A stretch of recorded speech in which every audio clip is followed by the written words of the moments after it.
biosurveillance est un processus systématique de collecte, de gestion, d'analyse, d'interprétation de données d'origine biotique et abiotique pour la planification, la mise en œuvre d'un paquet technique et pour la gestion efficiente et respectueuse de l'environnement des mouches des fruits en Afrique de l'Ouest. C'est un système ambitieux d'aide à la décision, en fin de compte, qui permet d'évaluer les pratiques.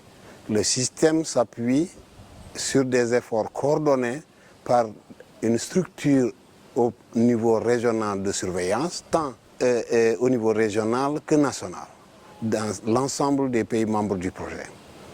L'objectif, c'est de décrire des situations phytosanitaires avec leur environnement, d'en analyser la présence et de l'action, la distribution temporaire et spatiale des différentes bêtes.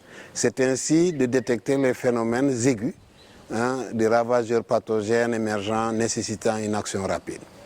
Ainsi, pour les producteurs, la surveillance peut signifier un processus aidant à produire de plus en plus de quantités de fruits non attaqués, donc gagner plus.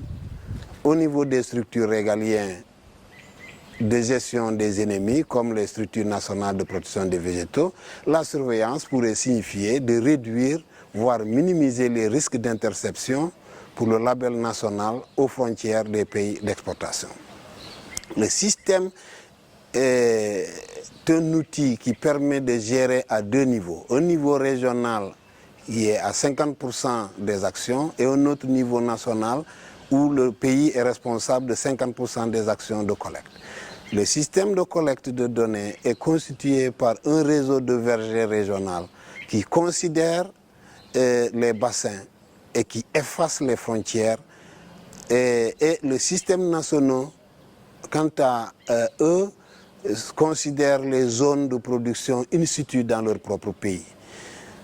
Les dispositifs mis en place pour prélever un échantillon de population de mouches des fruits sont de manière hebdomadaire. Ici, tous les vendredis et les samedis sur l'ensemble de la région sont collectées les données biotiques et abiotiques. Les vergers d'échantillonnage sont disposés de façon équidistante de moins 1 km. Et dans chaque verger est positionné 4 points d'échantillonnage qu'on appelle le point d'observation, qui sont eux les points distants d'au moins 100 mètres. Le dispositif est alors constitué de 320 vergers, soit 1280 points d'observation sur l'ensemble de la région. Toutes ces données sont prélevées de façon hebdomadaire et permettant de suivre dans l'ensemble du réseau régional et national les infestations et de déclencher immédiatement après les analyses les technologies appropriées pour réduire le risque d'infestation des fruits et de produire de la mangue de qualité en Afrique de l'Ouest.